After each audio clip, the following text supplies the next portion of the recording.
यमुना के किनारे धर्मस्थान नामक एक नगर था।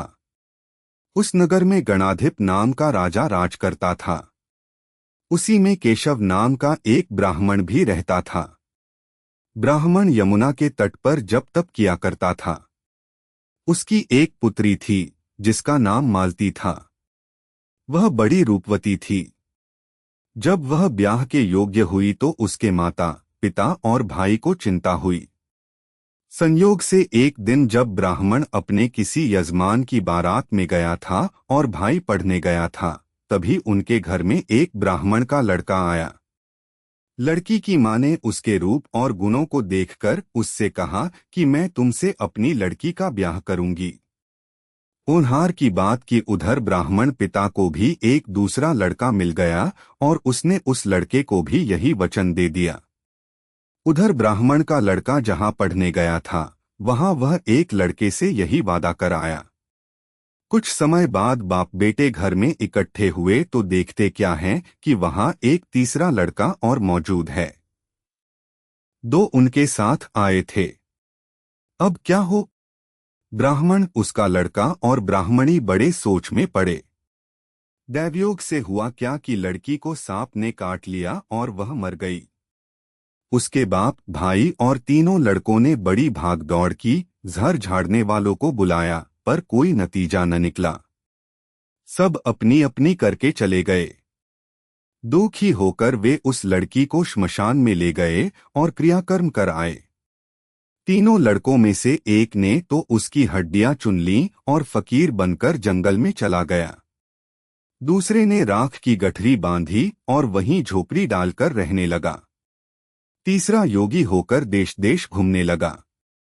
एक दिन की बात है, वह तीसरा लड़का घूमते घामते किसी नगर में पहुंचा और एक ब्राह्मणी के घर भोजन करने बैठा।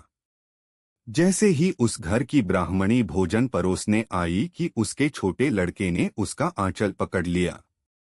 ब्राह्मणी से अपना आंचल छुड़ता नहीं था। ब्राह्मणी को बड़ा गुस्सा आया।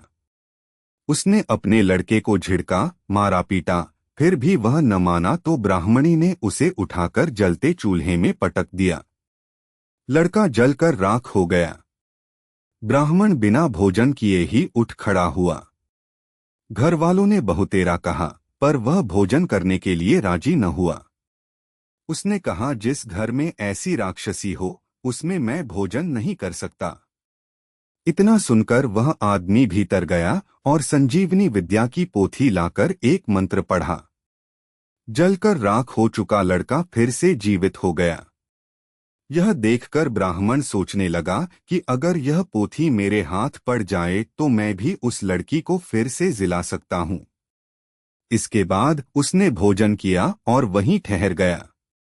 जब रात को सब खा पी कर सो गए तो वह ब्राह्मण चुपचाप वह पोथी लेकर चल दिया। जिस स्थान पर उस लड़की को जलाया गया था वहां जाकर उसने देखा कि दूसरे लड़के वहां बैठे बातें कर रहे हैं।